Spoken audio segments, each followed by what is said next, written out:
थे तो हमें लगा था कि हमारा नंबर जो है वो 75 के आसपास रहेगा, लेकिन रात के 2:30 बजे 2 बजे जब वोटिंग हो रही थी तो आपको जान के खुशी होगी और हैरत भी होगी कि रात के 2:30 बजे बीमारी की हालत में भी सोनिया गांधी जी रात के 2:30 बजे देश की पार्लियामेंट में मौजूद थी और वोट कर रही थी। मैं मौजूद था उस वक्त और बड़ा नंबर राज्यसभा में भी उस बिल के खिलाफ खड़ा था।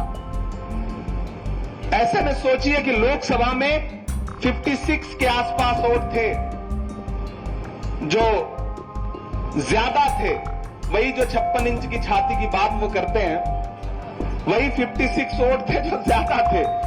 उसमें से बस 50% पलट के एक वोट इधर ज्यादा आ जाता, सिर्फ आंध्र प्रदेश और सिर्फ बिहार, तो न तो बिल बचता न तो सरकार बचती। ऐसे में हमें यह सोचना है कि मुल्क में मोहब्बतें कमजोर नहीं हुई हैं, बस मोहब्बतों की मुश्किल क्या है, नफरतें एकजुट दिखती हैं और एकजुट होकर के शोर मचाती हैं और मोहब्बत बिखरी हुई है। कोई विजय राव जी हैं जो विजयवाड़ा में लगे हुए हैं, मेहनत कर रहे हैं, कोई इमरान प्रतापगढ़ी हैं जो उत्तर प्रदेश में है, कोई प्रशांत भूषण जी हैं जो दिल्ली में है, कोई मस्तान मली हैं जो गुंटूर में है। ये जो अलग अलग बिखरे हुए लोग हैं ना, जिस दिन एकजुट होकर के एक प्लेटफॉर्म पे एक जगह खड़े हुए नजर आएंगे, आप यकीन जानिए कि नफरतों को हारना ही पड़ेगा, इसमें कोई दो राय नहीं है।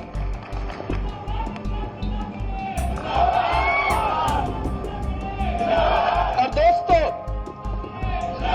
यहां जो मेरे बुजुर्ग बैठे हैं, मैं आपकी मोहब्बतों को सलाम करता हूं और मुखातिब हूं नई नस्लों से, मेरे हमउम्र साथियों से, कि इन्होंने तो अपनी जिंदगियां जी ली हैं और नफरत के खिलाफ लड़ते हुए बड़े फख्र और शान से जी है। अब इम्तिहान तो हमारा आपका है। अगर हम आप नहीं लड़ सके, हम आप अगर नहीं खड़े हो सके, हम आप अगर नफरतों को नहीं हरा सके, तो मुश्किलें हमारे आपके आने वाले बच्चों के लिए आएंगी। तो इसलिए मैं पूरे मुल्क यहां से खड़ा होकर एक बात कहता हूं। किसी ने कहा है कि जब तक शेर अपनी कहानियां खुद लिखना नहीं सीखेंगे, जब तक शेर अपनी कहानियां खुद लिखना नहीं सीखेंगे, तब तक अपनी कहानियों में शिकारी खुद को महान बताते रहेंगे। तो अपनी कहानियां तो खुद लिखनी सीखनी पड़ेंगी दोस्तों, क्योंकि मैंने कहा ना, सरकार के पास टूल्स बहुत हैं, इतने टूल हैं। वो अपोजिशन पे इल्जाम लगाती है कि अपोजिशन जो है वो टूल किट इस्तेमाल करता है, जबकि सच्चाई है कि भारतीय जनता पार्टी के पास इतने टूल किट हैं, इतने टूल किट हैं नफरत फैलाने के लिए कि आप अंदाजा नहीं लगा सकते। पिछले 70 सालों का एक्सपीरियंस है भाई, ऐसे आसान थोड़ी है। मोहब्बत का एक्सपीरियंस तो 10-20 साल का होता है ना, हमारा आपका जो पर्सनल एक्सपीरियंस है, वहां तो एकजुट तौर पे नफरत फैलाने के लिए बाकायदा तजुर्बा रखा हुआ है उन्होंने। और आज वो हमको आपको ये कहने के लिए आते हैं कि ये मुल्क आपका है या नहीं है, आप क्या हैं, आप क्या खाएंगे, आप क्या पहनेंगे। जिन्हें तिरंगे से नफरत है, अपना झंडा प्यारा है, गांधी का कातिल अब भी जिनकी आंखों का तारा है, शर्मनाक इतिहास है जिनका अंग्रेजों से यारी का, वो अब हमको बांट रहे हैं सर्टिफिकेट गद्दारी का। इसलिए न तो शर्मिंदा होइए और न डरिए, अलग ऐलान खड़े होइए। जुल्म के खिलाफ एक इंसान उठ खड़ा होता है ना, तो जुल्म को मुंह छुपाना पड़ता है।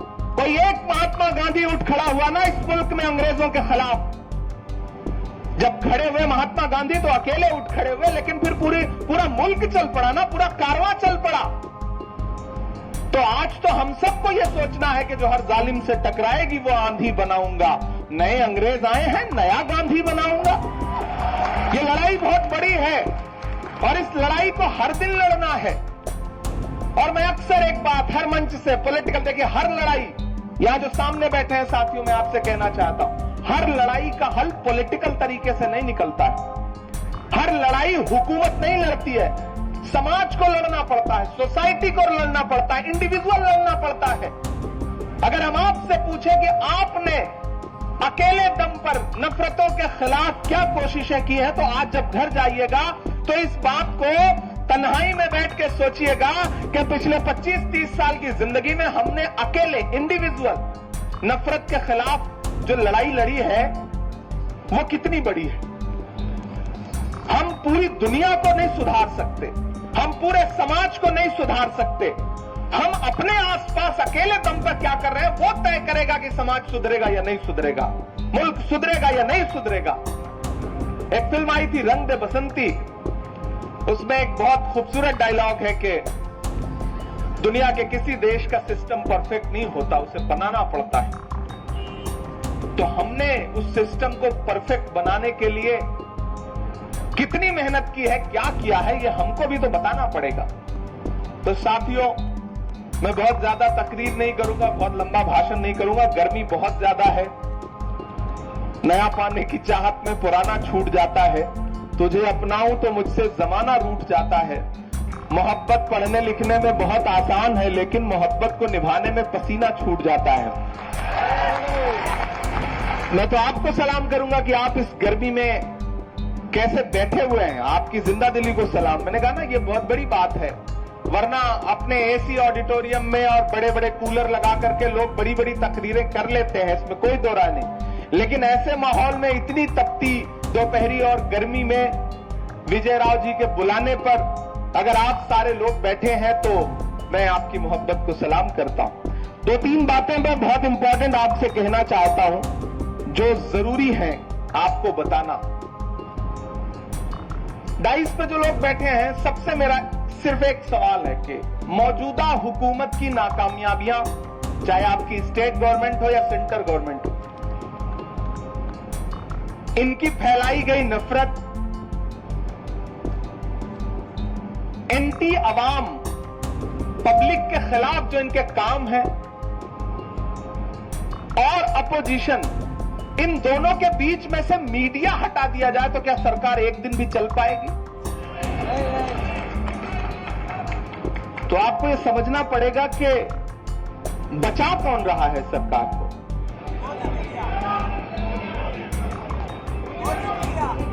आपको जड़ तक तो जाना पड़ेगा।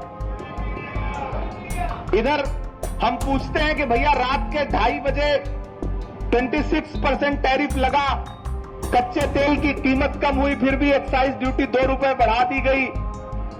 हम सवाल पूछते हैं कि 50 रुपए एलपीजी पे क्यों बढ़ गया, तो वो कहते हैं कि हम तहव्वुर राना को ला रहे हैं और उस पर डिस्कस करते हैं। जब हम ये उनसे पूछते हैं कि कश्मीर में आज भी लोग मारे जा रहे हैं, उस पर सवाल करते हैं, तो वो कहते हैं कि नहीं, वहां पे कोई सेना है जो प्रोटेस्ट कर रही है, आओ उस पर बात करते हैं। आप जब उनसे सवाल करते हैं कि बहुत हुई महंगाई की मार, अब की बार मोदी सरकार का नारा लगाने वाली सरकार ने आटा, चावल, दूध, दही, पनीर, छाछ, लस्सी और कफन तक पर जीएसटी लगा दी हो, तो मीडिया इस पे सवाल कुछ नहीं क्यों करता? तो फिर मीडिया शाम को आपको प्राइम टाइम में बताता है कि आओ हिंदू मुसलमान पे डिबेट करते हैं। फिर वो उठा करके कोई फुटकर से 2-4 लोग लेके आते हैं, चैनलों पे बिठाते हैं। अच्छा, मीडिया और नेता दोनों मजबूरियां समझिएगा। मैं अभी एक इंटरव्यू में था तो उन्होंने हमसे कहा कि महाराष्ट्र के एक एमएलए ने औरंगजेब के बारे में ये बोला, आप क्या कहेंगे? मैंने कहा वो बेचारे, उनको वाक्पटुता नहीं है, चालाकी नहीं है बोलने की। उन्होंने कुछ और बोला, आपने कुछ और दिखाया, भाजपा ने उसको कुछ और बताया। होता क्या है ना, आप घर से, पार्लियामेंट से या ऑफिस से बाहर निकल रहे हैं, सामने मीडिया के 10 कैमरे खड़े हैं, आपको पता नहीं कि सवाल क्या है, लेकिन मीडिया को पता है कि एजेंडा क्या है। वो बिना कुछ बोले सीधे आपके मुंह में माइक घुसेड़ते हैं और कहेंगे कि मस्तान साहब, कनाडा में फलाने ने ये बोला है, आप क्या कहेंगे?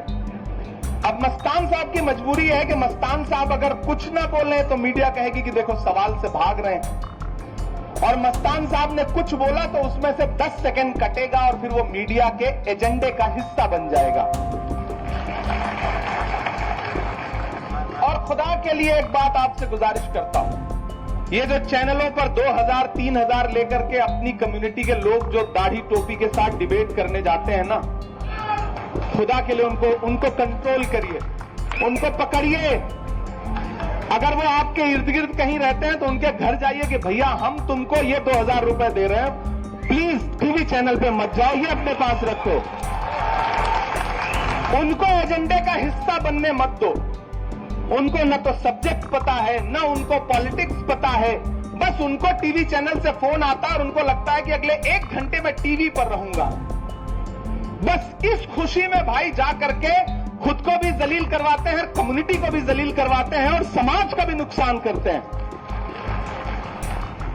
तो मैं आपसे कह रहा था ना कि हुकूमत की नाकामयाबियां और अपोजिशन के बीच में से सिर्फ मीडिया हट जाए तो हुकूमत नहीं बचेगी। इसलिए मीडिया के जो बड़े संस्थान हैं वो तो आपके कब्जे में है नहीं, तो जो अल्टरनेट मीडिया है उसका सही इस्तेमाल कैसे हो सकता है, इसके बारे में बहुत संजीदगी से सोचना पड़ेगा।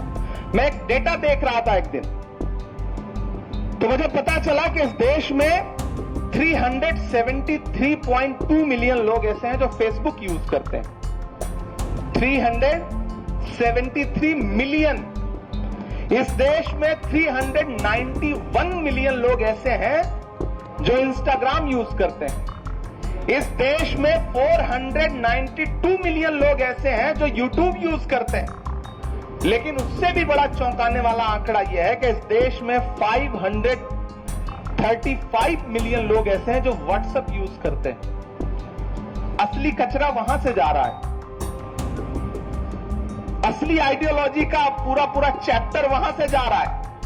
आप सुबह, मैं किसी का कसूर नहीं देता, ऐसे भोले भाले पढ़े लिखे शरीफ लोग हैं कि बेचारे सुबह वो व्हाट्सएप खोलते हैं और उनके उसमें पूरा एक आर्टिकल आया हुआ रहता है। तो हिटलर ने कहा था ना, एक झूठ तब तक बोलो जब तक सच ना मान लिया जाए। फिर वो बेचारे जब 4-5 बार, 6 बार, 7 बार उसको पढ़ते हैं तो उनको लगता है कि यार इतना लंबा लंबा लिख के कोई झूठ थोड़ी भेजेगा। फिर उनके दिमाग में ये बात घुसने लगती है।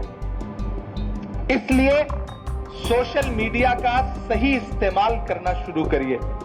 आप सारे साथियों से मेरी गुजारिश है कि ये जो प्लेटफॉर्म है, ये अल्टरनेट मीडिया के लिए इतने शानदार प्लेटफॉर्म है कि ये मेन स्ट्रीम मीडिया को भी इन्होंने इसी प्लेटफॉर्म पे आने के लिए मजबूर कर दिया है। आज टीवी चैनल से ज्यादा रीच जो है वो टीवी चैनल के यूट्यूब चैनल और बाकी प्लेटफॉर्म की है। तो हमें उसका इस्तेमाल करने की जरूरत है और इसका सही इस्तेमाल तब हो सकता है जब हम एकजुट होकर के मोहब्बत के लिए कोशिश करेंगे। आपके इलाके में, आपके शहर में कहीं भी नफरतों की कोई कोशिश होते हुए देखिए तो खड़े हो जाइए। एक अकेला आदमी खड़ा हो जाता है और नफरत के खिलाफ बोलता है तो 10 लोग अपने आप पीछे हट जाते हैं और मोहब्बत जीतती है। हम सबको ये कोशिश करनी पड़ेगी। और ये जितने नफरत के ब्रांड एम्बेसडर हैं, आप यकीन जानिए, ये जब अलग बैठते हैं ना, ये जितने भाजपा के मेंबर ऑफ पार्लियामेंट है उसमें से ढेर सारे ऐसे हैं कि जब कैंटीन में हम लोगों के साथ बैठते हैं ना, चाय पीने आते हैं तो कहते हैं मैंने भाई आप जो कह रहे थे बात वो सही है लेकिन पार्टी की मजबूरियां हैं, क्या करें।